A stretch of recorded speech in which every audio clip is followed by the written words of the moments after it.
Star Wars 7x7, episode 2624.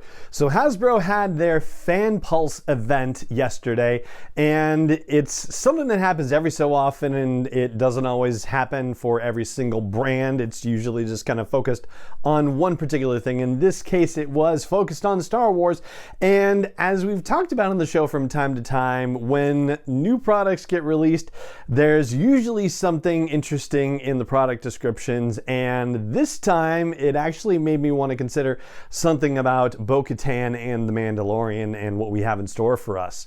Punch it.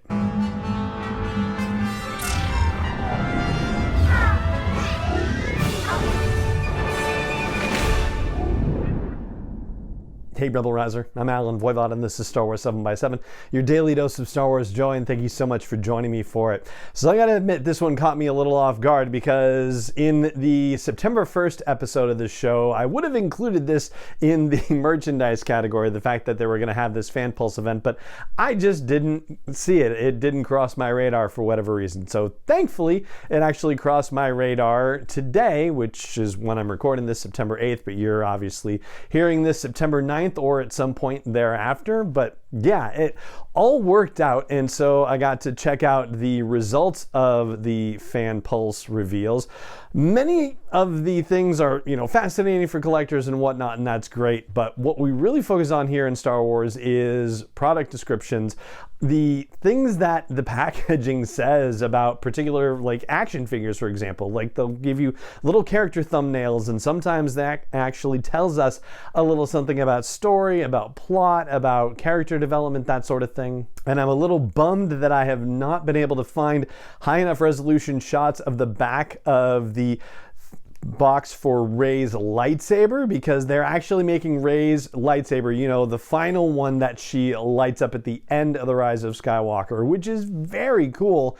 And they, have pictures of the back of the box, and you can see where stuff is written about it, but I can't find a high enough resolution image. So if you happen to have one, that's great. Please let me know. And if not, I'll keep looking for one, so that way we can talk about what it might actually say about it and if it's anything of interest. As for the rest of the reveals, well, I gotta say, they need to do a client action figure. They have to have a Werner Herzog action figure at some point. Please, Hasbro, if you're listening, make a client action figure. And if there's ever a fan vote, that better be one of the options, because that's going to win hands down. Anyway, so among the other Mandalorian figures that were revealed, there's an incinerator trooper now. You may remember that trooper from the end of season 1 of The Mandalorian, and there's a note about that trooper. It says the trooper's armor is exceptionally heat resistant and bore red markings in order to indicate their specialty. Great. It doesn't really tell us much of anything, and that's fine.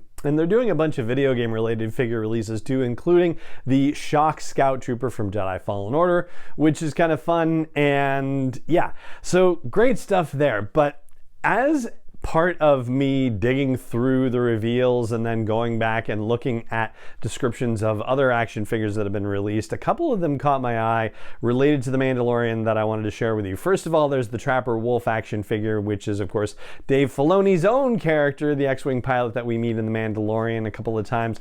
And there's actually descriptive information about Trapper. It says he's a veteran of the rebellion against the Empire and now serves as a pilot in the New Republic. He flies his X-Wing as part of a squadron that patrols the outer reaches of the galaxy. Of course, this had me thinking about the whole Rangers of the New Republic series. Remember that?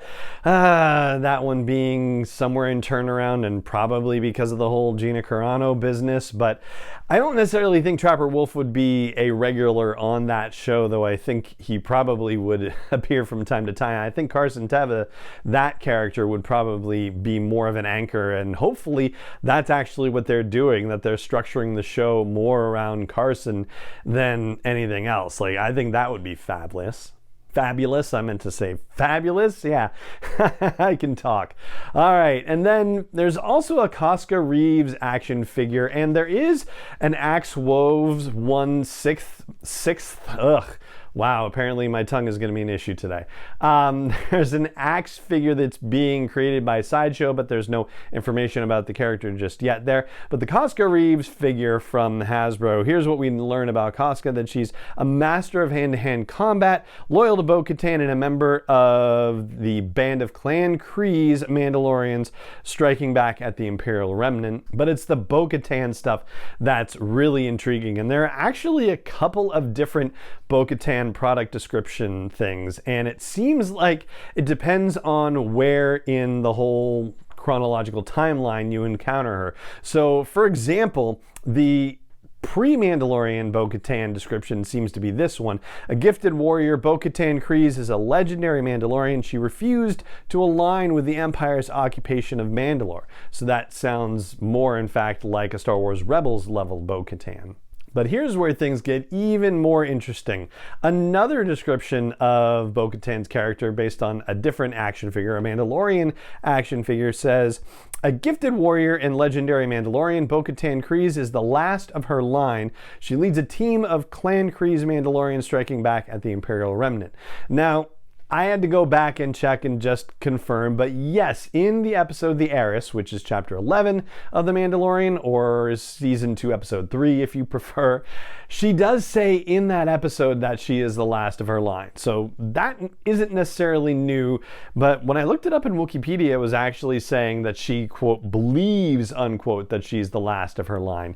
And there is someone out there named Corky Kryze, yes, that if Corky is alive, we don't necessarily know that for a fact, or if he's dead, we don't know that for a fact, I guess, because his life or death situation has not been confirmed on screen, but he did appear in the Clone Wars. He is the nephew of the Duchess Satine, and so by extension would be, I guess, the nephew of Bo-Katan. But saying that she's the last of her line, well, that certainly suggests that Corky is dearly departed, unfortunately.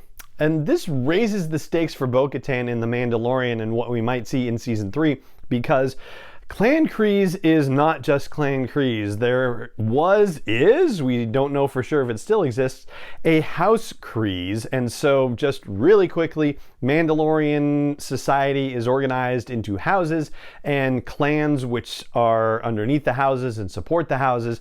And so yes, there is a Clan Vizsla as well as a House Vizsla, for example. So you can have, both a house and a clan with the same name, but that would certainly be one of the leading clans within the house. And so if Bo-Katan is the last of her line, it's not just that she's the last of Clan Kryze, she's the last of House Kryze, she's the last of one of the big traditional houses within Mandalorian society. And so that's huge. And the fact that she doesn't have the Darksaber, that she's lost it and therefore sort of lost the imprimatur of leadership on Mandalore, like her whole house is in disarray. So this is a huge cultural problem in Mandalorian society, and terrible for the whole house and all the clans that are within House Kryze and that support it. So that does strongly suggest that we're going to be seeing more of Mandalorian society and culture, and maybe even Mandalore itself in Season 3 of The Mandalorian. And my goodness, if you have not seen Mandalore at the height of its cultural situation with the pacifist leaders of the new Mandalorians in the Clone Wars, then you're in for a treat. And even the Rebels depiction, all of this can still be created on the volume in that whole stagecraft situation. But the thought of the possibility of a recreation of the Clone Wars era Mandalore situation within the volume, I think that would be just absolutely amazing to see. And that's what I've got for you today. So yeah, all you need to know about action figures and what they have to tell us, for now at least. And that is going to do it for this episode of the show. It just remains for me to say thank you so much for joining me for it as always, and may the Force be with you wherever in the world you may be. 7x7 is not endorsed or sponsored yet by Lucasfilm Limited, Disney, or 20th Century Fox, and is intended for entertainment and information purposes only. Star Wars, the Star Wars logo, all names and pictures of Star Wars characters, vehicles, and any other Star Wars related items are registered trademarks and/or copyrights of Lucasfilm Limited, or their respective trademark and copyright holders. May the Force be with them. All original content is copyright 2021 by Star Wars 7x7. We hope you love it.